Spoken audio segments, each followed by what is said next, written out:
Good morning, everyone, and thanks, John. There's three of us here today from India, and I'll just ask my two colleagues, Jitendra Jain and Theodore Emmanuel, to stand up and wave at you all, just so that you know who we are. And if I've got time at the end of or before my 15 minutes is up, if you want to ask questions, then both Jitendra and Theo will take part in that as well.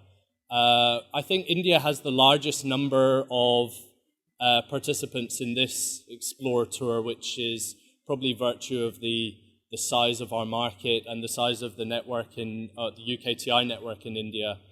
In India, we have around 90 commercial officers across 9 different offices, and I think we're third only to China and the USA in terms of UKTI, the size of the UKTI network.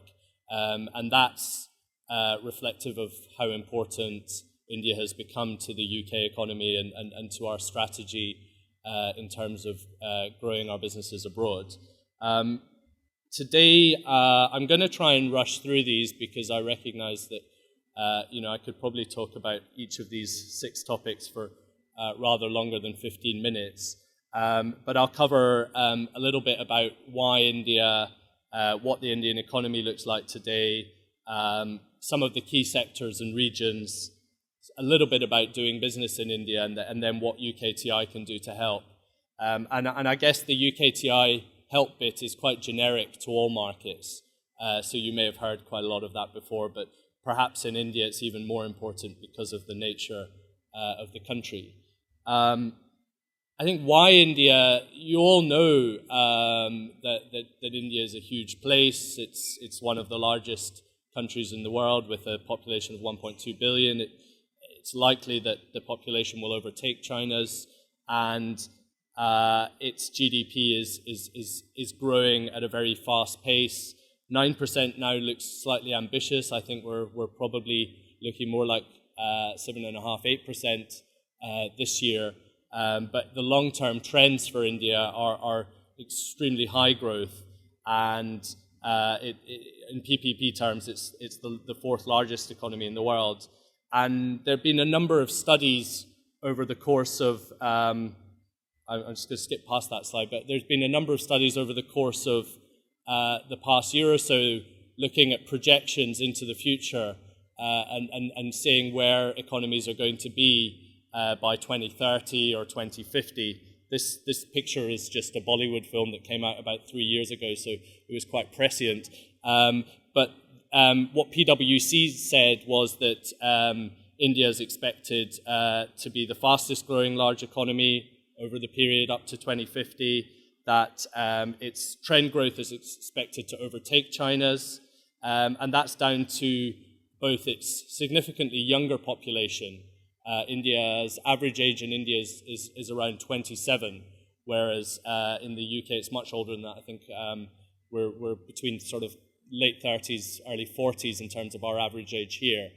India's got one of the youngest, fastest growing populations in the world, which in previous times has been seen as a big problem for India, but actually as the economy grows and becomes more successful is now seen as what's called the demographic dividend in India, and a huge opportunity for the economy, and a huge opportunity for the economy as compared to China because of its one-child policy. The average age in China is going to be much older than India's come 2050, and India won't have any of the demographic problems that China might face, which gives it perhaps some longer-term stability in terms of its growth rates. And because it's not quite at the same level as China, it's only really about a quarter of Chinese GDP with the same population, the catch-up potential is much higher for India. So India's probably going through a growth spurt right now, which is akin to the Chinese growth spurt in the 1980s and 90s. But in order to do all of these, people like PwC and others have said it needs to do a number of structural and economic reforms in order to maintain this. So better fiscal policy, more openness, improvements in infrastructure and education, particularly for women in rural areas. So those are the risks. And this slide really, I'm not going to dwell on because I've just talked about it. It's this point about youth and energy in India. Next slide is really around your perceptions of India today. So everybody, I think, when they think about India from the UK, you may have a number of conflicting impressions. The abiding impression when you talk to the average man on the street here is one of, I guess, poverty and this sort of huge population, sprawling slums, and that's true. I mean, that's true of India. It's got a huge population of living below the poverty line, more acute than in some parts of Africa.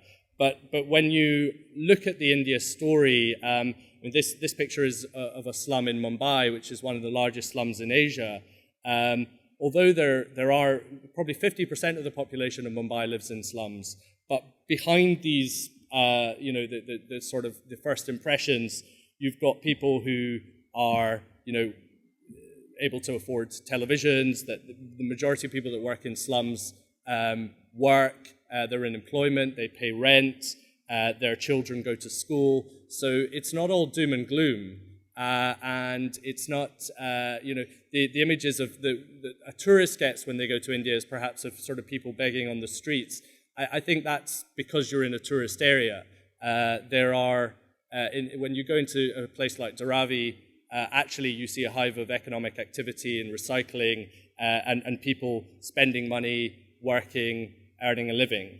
And that's the potential for India, because that growing middle class, those people who have previously done very blue-collar jobs, their children are going to school, getting educated and becoming, working in call centers, as software engineers in the IT sector.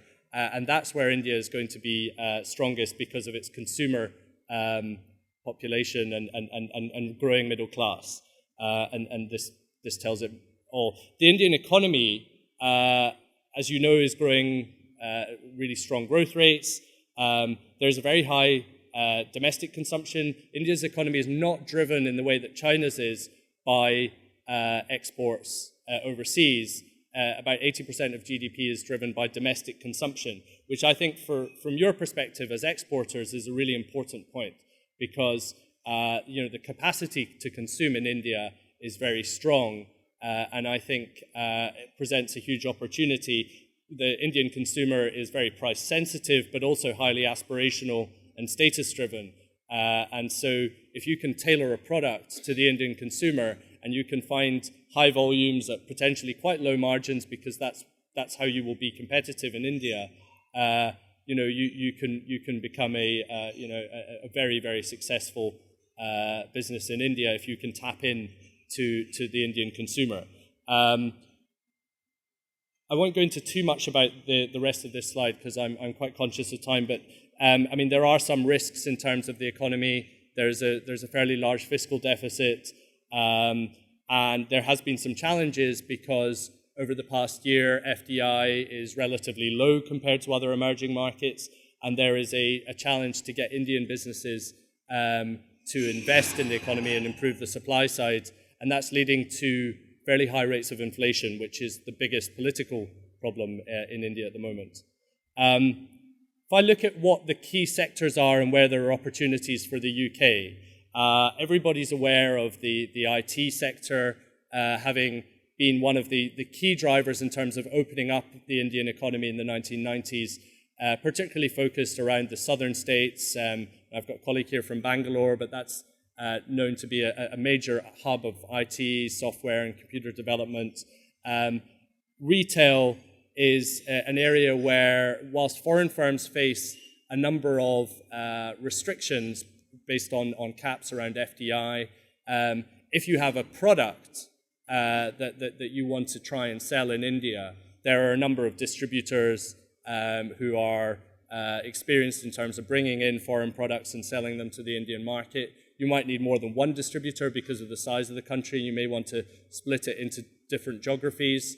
But there is definitely, if you can find the right product for the Indian market at the right price point, then there are mechanisms for selling in India.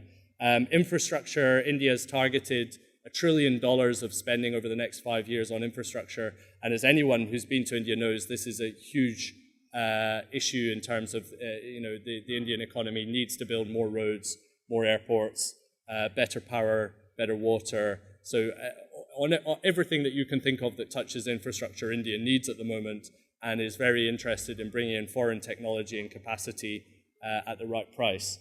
Advanced engineering, likewise, as India moves up the value chain, the UK expertise in this sector is an area where we see a lot of activity. Financial and professional services, which is the area that I'm most specialist in, is the area that currently makes more profit for the UK and India than any other sector, by quite a huge margin, actually. And the UK's skills and specialism in financial and professional services, which includes legal and accountancy, is a huge growth area. And as India becomes a richer, more middle-class country, the consumption patterns will change and people will consume more of those financial and professional services than they do today. So it continues to be a huge opportunity. On pharma, bio and healthcare, again, you've got some very impressive Indian companies already in this space, like Dr. Reddy's and Wockhardt, names that you may already be familiar with in the UK, in the pharma side at least. India is becoming, it has world-class healthcare. In spite of what you might perceive of India, the private hospitals in India attract patients from the Middle East and from far more affluent countries than India come there because of the cost differential and the quality of equipment, care, service that they get in the high-end Indian hospitals. And there is huge opportunity for UK in healthcare and in biotech and pharma, where there's a strong skill set in India. There's a huge market, and there's also very low-cost, highly skilled professionals who work in that marketplace. And education and skills is the other area that you hear of. When you talk to Indian businesses and you ask them what would you like to see from the UK, the most common answer I hear is we want to upskill, we want to bring, we want UK education providers to come to India to provide vocational skills and tertiary skills, and I think that's a huge opportunity given the English language, some close long-term ties to India and the UK. That's a huge opportunity for us. I'm going to slip past this. In terms of regions, India's, as you do know, is a huge country, but it's also quite diverse. It's not a monolithic place where everybody is the same. People speak different languages. In the south, nobody speaks Hindi. They all speak a number of regional languages. In the north of India, which sort of borders Pakistan, it's a sort of Punjabi area. In the west of India with Mumbai and Pune is the commercial and industrial capital. And in the east, around Calcutta, is what was previously a very sort of communist state, is now kicked out the communist government and is looking to develop its economy and catch up with the rest of India. I think my advice to you is that if you have an India strategy, you need to also have a regional strategy. You need to decide which part of India you want to be in first. Is your business suited to the whole of India? Is it suited to the urban metros of Mumbai, Delhi, Hyderabad, Bangalore? Or would you be better going where other foreign firms haven't been before, in some of the tier 2 or tier 3 cities, where there's still huge wealth? There's perhaps a less saturated market, and we have offices in at least 9 places, and we have access to even more. So if you come to UKTI, we can help you build a strategy that's not just about the whole country, but tailored to a particular place. Doing business in India, in terms of culture, decision making when you're talking to Indian firms can be pretty hierarchical. At times you might feel, that there's inefficiencies and that people people will promise you something and then it won't be delivered. And people don't necessarily like saying no to your face. And that might be quite common in other parts of Asia as well. I think what my experience of India is decision-making can take a long time. But once a business has made a decision, and once you have got, say, the approval from the CEO or the head of the company, then everything needs to be done by yesterday. So, you might find that if you're trying to work with an Indian partner, you'll spend a long time trying to build up your relationship, and you need to persevere with that. You need to come to India more than once if you expect results. But once they've taken a decision, they can move very quickly, and they want everything done at fast speed. And relationships are important, and that goes back to the point of needing to build up that relationship and spending time. In contrast to Singapore, India is the 137th or 147th country in the world in terms of ease of doing business. I think Singapore is the first. So you need our help. If you're coming to India, you need UKTI to help you through that, because it's not an easy place to do business. It's a huge market, and British businesses are successful in India. You've got the likes of Vodafone doing great things. You've got the likes of Marks and Spencers. You've got small consultancy firms who are not well known in the UK, but are doing very interesting things in India, like Benoy. There are a number of British businesses, and British brands and British companies have quite strong brand equity in India, but it's not an easy place. And what we can do in terms of UKTI is perhaps simplify some of the barriers to entry, hold your hand a little bit when you're trying to prepare your strategy, introduce you to the right people to help grow your business, potential partners, distributors, customers, and make those introductions, perhaps shortening the time that it would take to build up a relationship on your own because we're on the ground. And also we can do a large amount of research for you before you come out, which again will make things efficient. But don't expect when you come out that everything will have been prepared 4 weeks in advance and your schedule won't change, because it's just not like that. You actually have to take a leap of faith if you want to do business in India.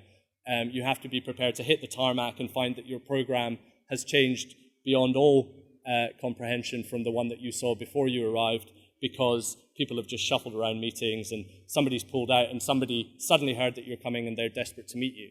So I'll end on that because my time is up, and apologies to my colleagues for not giving them platform to answer questions. But we'll be available throughout the day if you want to talk to us more. Thank you.